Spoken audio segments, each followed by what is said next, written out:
Well, I don't know about you, but there are days when I do something and I think, why did I do that? What was I thinking? I must be mad. I'm going to show you what I'm talking about. I wasn't planning on filming me putting me tomatoes out, because I'm absolutely ashamed. In fact, I'll show you what I'm talking about. Right, as you can see, I'm in the silver greenhouse. I've got the camera in my hand, so apologies for any shaky camera. And as I was saying about being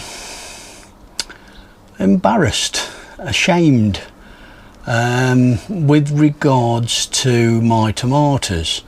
Now this year, I've got to explain a little bit about what's what, but this year the plan was to get and do all my tomatoes, all my seedlings that I would normally put into a heated propagator, or should I say all my seeds that I'd sow and would normally put into a propagator, and then put under grow lights. This year the plan was to try to do it without using the heated propagator and the grow lights.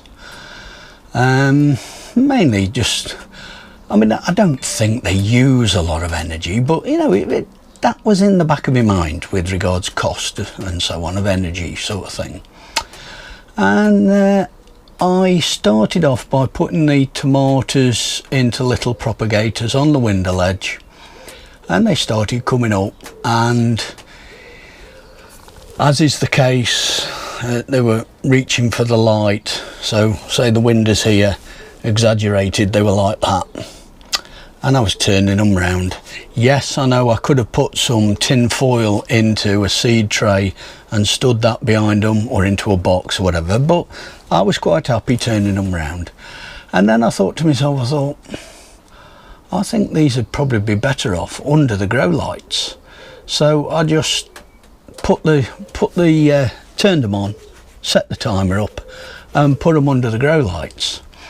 And to put it bluntly, I'll spin you around and show you, but to put it bluntly, as you can see, they've all gone a bit spindly. They need tying up, really. As you know, they all need tying in a little, really. Some of these aren't too bad, but to put it in a nutshell, as you can see here, I am quite these were only done yesterday, these were, and if I spin you around quickly, you can see I'm doing some more for the other greenhouse. I will show you my process. There's some calabrese and cauliflower down there that's got to go out. But yeah, with regards to tomatoes, now they're in, they'll pick up, but I've got to be bluntly honest with myself and with you guys. I'm a little ashamed at how bad these look, but it's my own doing, it's my own fault. I'd put them, as I say, decided to then transfer them under the grow lights, and they took off like they were on steroids. And as I say, they've gone nuts. I suppose I could have really, while they were relatively small, brought them out into this greenhouse, because I had that sort of grow frame propagator thing in here. But hindsight's a fantastic thing, and thinking about it, I just carried on with them and thought, oh, they'll be all right, they'll be all right. And it wasn't until I took them out from under the grow lights that they just flopped. They went all over the place. And yeah, again, as I say, this really is not the way to do your tomatoes, but you know, I wasn't going to show you because, to be honest, I was quite embarrassed with it all. But you know, I do say I show you everything, warts and all, so this is warts and all. Right, as you can see, with regards me tomatoes. I got my buckets. These are builders buckets. These are, I think they're 13 litres. They've got holes drilled in the bottom. I've put some compost in there. This, believe it or not, is a bit of Jack's Magic that I'm using this time round, and I've put that in. I've put a bit of the old pelletised chicken muck, and then I've just put a little bit extra compost there just under, and then I put that bottle in with a hole drilled in the bottom or in the lid, and that's for me watering. That way then I know every time I water I'm giving each plant the same amount of water, same time, every day, not sort of putting 2 pints in one day and then half a pint another and all this, keeping it regular. So so that's it. I just thought I'd show you with that. That links in with regards the tomatoes that were in the greenhouse. I am now doing them, sorting them out for the other greenhouse, and the cucumbers. And when I've done them, I'll show you what I've done with those. Right, just to give you a quick picture here with regards some stuff that's got to go out. Over there I've got me French beans, cobra. I'm only doing cobra this year, I'm not doing Blue Lake as well. I've then got leeks, I've got elephant and musselburgh. I've got some sweet peas that need to go out. Then over here I've got, well, at the back there, some sweet corn, a bit more sweet corn here.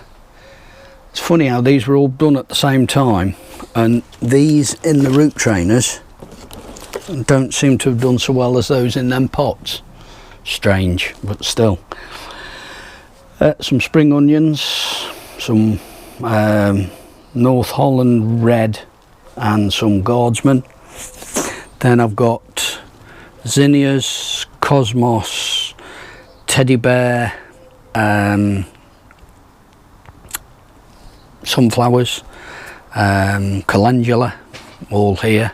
Some honesty as well, both here and there.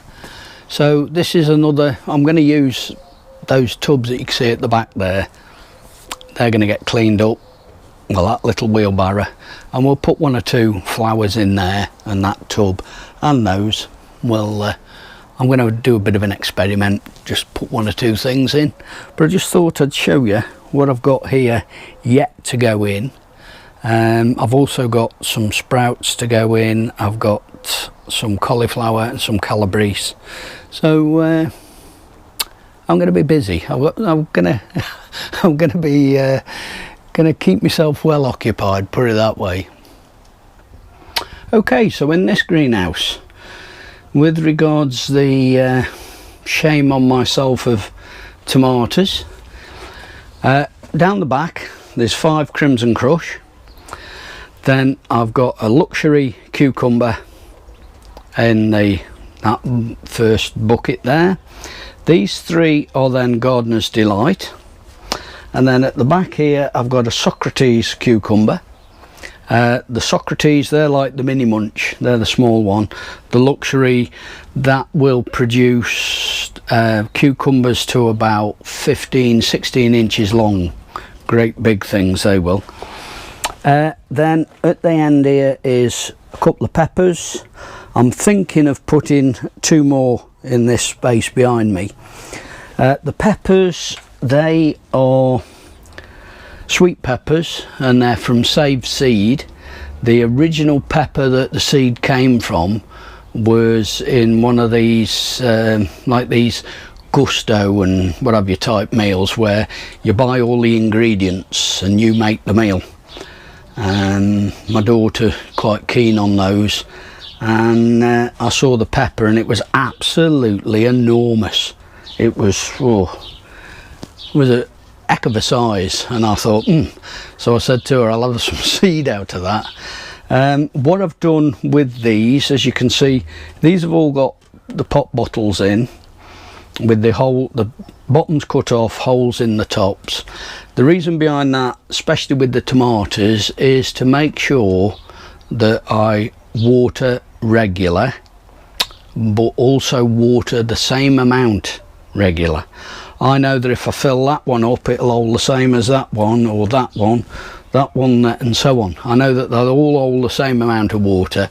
I also know that all these will get that same amount of water each time. It won't be a case of this one will get 2 pints tomorrow, and then the day after a pint, and the day after that 3 pints, and so on. The last thing you want is irregular watering with tomatoes, because you can get them start to split. The skins will, once tomatoes have formed on them, the skins will start to split, because they can't expand quick enough. And another little thing with regards the peppers, all as I've done here is not use the bottles, just used ordinary plant pot, because just drop that in and I'll water through that. For now I've watered everything over the top for now, but they will start getting watered in the bottles. But with the peppers, they don't need watering so often. I will rely on the pepper to tell me when it, or the pepper plant to tell me when it wants watering, because the leaves will start to droop and sag a little, and it'll be all right. I think I need to water that. And you can also see the marigolds. These are there's some Fireball, and I think these are Boy Oh Boy. Yeah, those are Boy Oh Boy. That one, this one, Fireball. These I have these in the greenhouse to act as a bit of a nature's deterrent to some of the creepy crawlies and nasties that will get on the tomatoes. They don't like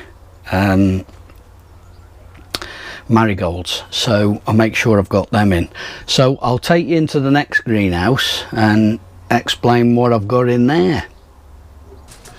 Now, I think the best thing for me to do with regards to this greenhouse is to have the camera in my hand. So here we go. Right, so again, along the back, Crimson Crush. Got 5 Crimson Crush in there. Then I've got a luxury cucumber in there. Then I've got 3 Sweet Million, and then at the very end there I've got Socrates cucumber. Same again, Socrates. Then down the back I've got Gardener's Delight.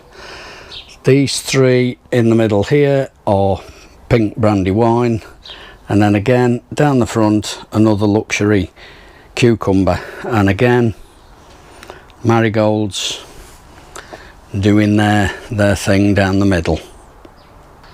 Well, as you can see, I'm round here on the allotment. I want to put some sprouts in. I've done my canes for my French beans. I'm going to get them in, and I want to get and put my sweet peas in. Me beans, my French beans. Now I've done 2 lots. I'll just show you what I've got here.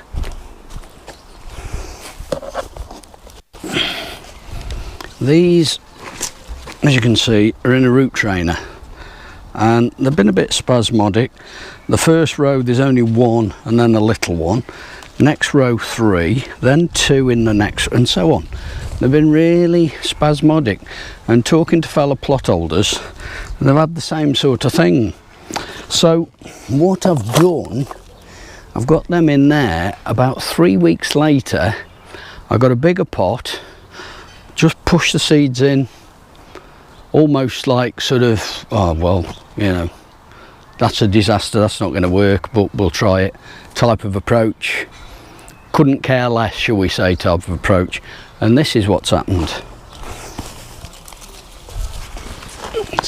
As you can see, bigger pot, and just look at these. Look, they've gone berserk, and these gone in about 3 weeks after them. And yet, look at them. They're like on steroids. Now I'm assuming it's because there's a big ball of nutrient here that these seeds have been feeding on, and it's obviously give them the spurt they need, so they're going in. So we'll put them down there. The next things that are going in, my sprouts, they're not quite all this big.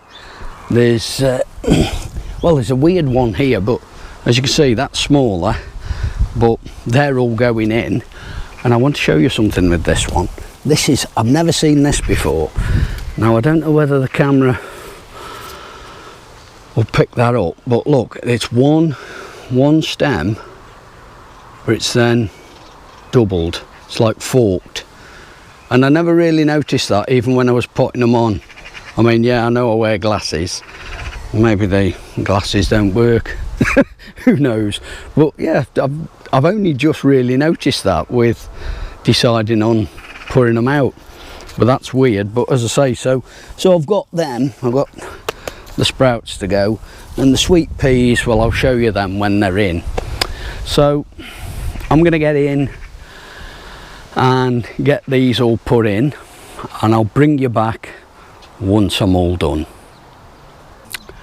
Right, this is all the bed all prepared for the sweet peas. Bit of chicken netting, I've had that I don't know how many years, and these posts, I don't know where they've come from, but I've had them some time. Sweet peas are in these, well, it told me, these are 2 litre pots, so I don't know what diameter they are, but they're 2 litre pots. And all I'm going to do is split these up and put them in clumps. I've got 3 lots. I've put a bit of the old chicken pellet manure in before I started, work that in, so we'll get and put these sweet peas in. Well, the ground is really quite good here. I've just dug that out by hand. Now all I'm going to do with these is, as you can, well, you probably can't, but these are just a mass of roots, so we'll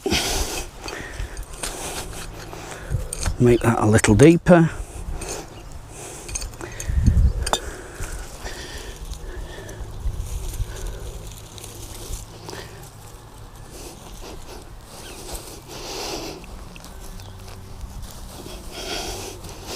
There we go.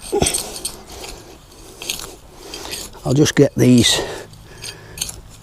first couple of clumps in, and then I'll bring you back when I've done.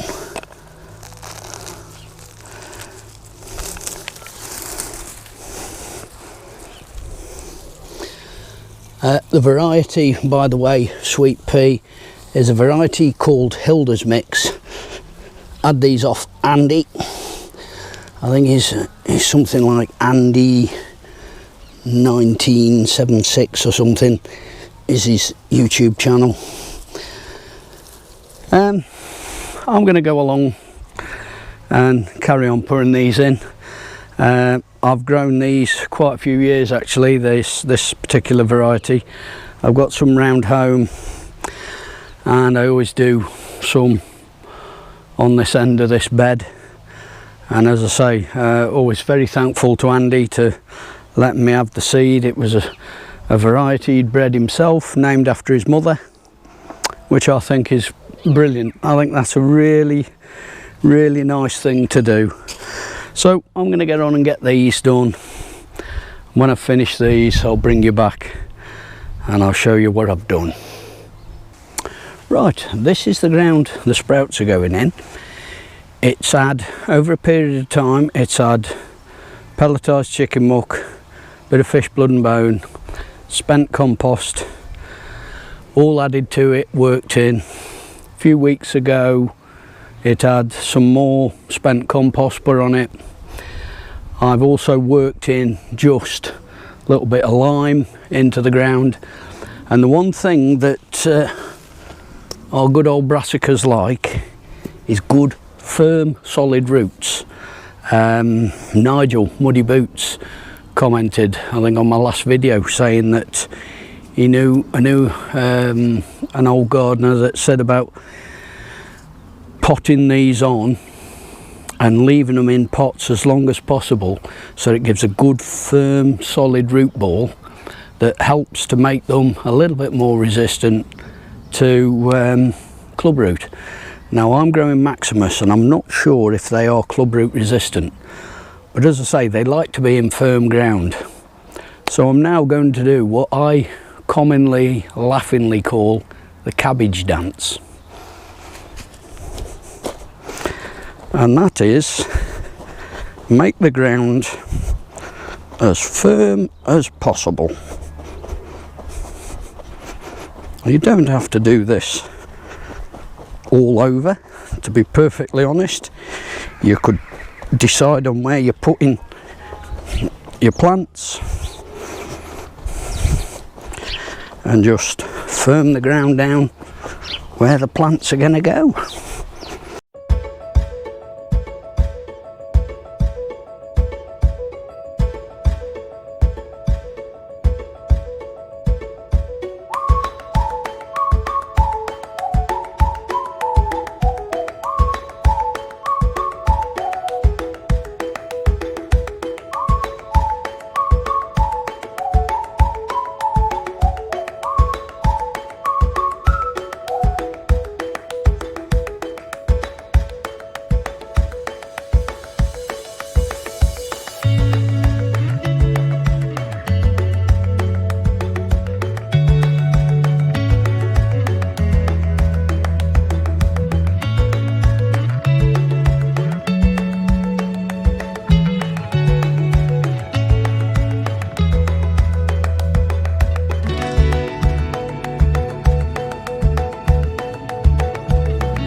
Right, next job, space these out and get them in.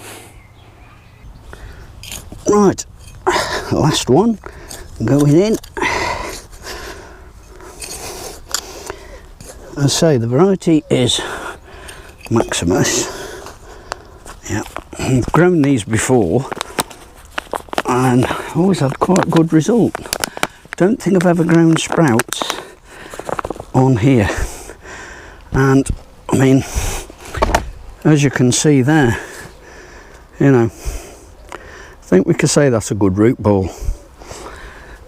When I potted these on, you will see in a previous video that when I potted them on, they were at a size that they could have gone out, really. They could have come round and gone out, but I decided to pot them on, and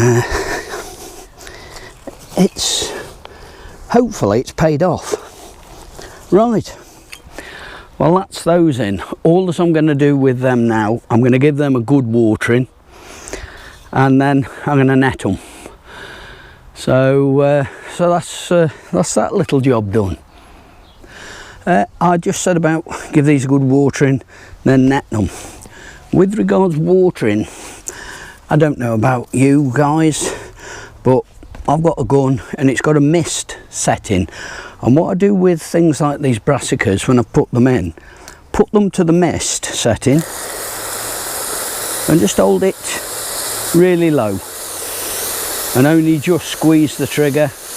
I don't know whether the camera's picking this up, and just let it puddle. I'll go round them all again in a minute, because at the end of the day, that's where the water needs to be, in the ground, not all over the plants. It's got to get to the roots.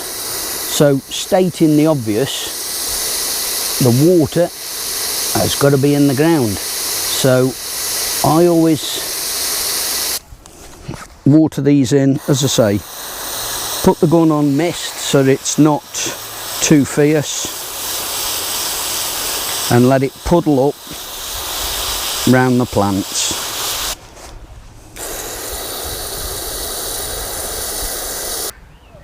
Right, I've got everything in. Sweet peas have gone in, sprouts and the beans. So I'll show you them, and I'll give you a little bit of a tour, because in the previous video I said about having problems with card in camera. So I'll show you what I was filming at the time going in. So we'll may as well start, considering they're behind me. And there you go, there's the sprouts, all netted, all done, ready. There, we'll see how they get on. Simple as that, isn't it?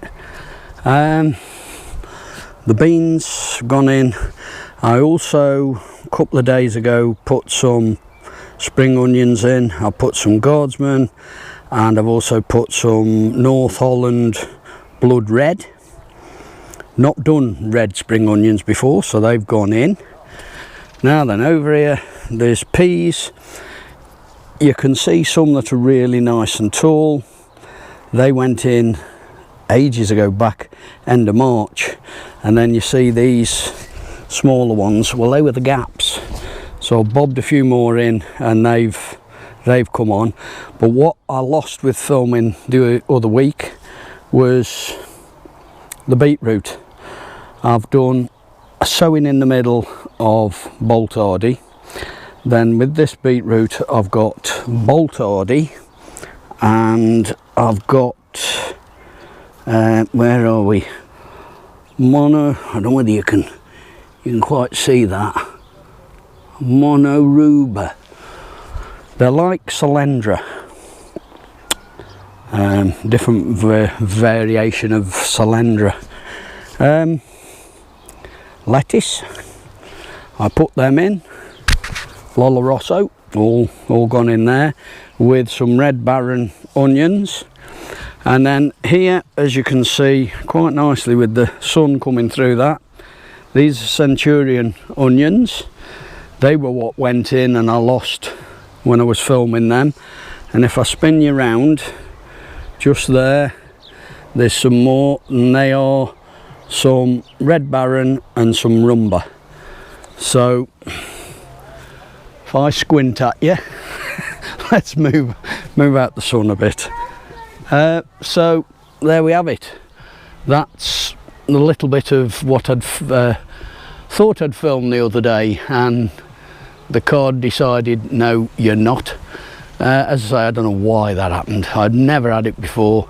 They're Scandis or Scandisk, is it, cards that I use, which I believe are considered to be one of the best cards. So why why do these things happen, full stop. I've watered everything, so I'm now going to pack up, put everything away and go home and chillax a little. So in fact that's it. I think we'll call it quits, and that's it for this video. Thank you all very much for watching. I know I say it, and I always say that I'm very appreciative, but I am. So be good, look after yourselves, look after each other, and I'll see you in the next one. Draw a bit. Hello. Yeah, you thought that was the end, didn't you? I didn't show you the sweet peas. So let's have a quick look. There you go.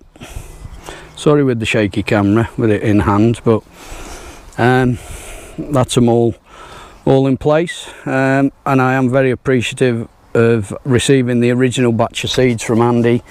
These have been done through Save Seed ever since, so I'm really quite pleased that I've been able to save the seed. And as you can see, I do them every year, and they'll pick up. They look a bit bedraggled and so on, but they will pick up. So once again, let's get into a bit of shade, and we'll say that's it. So try a bit again.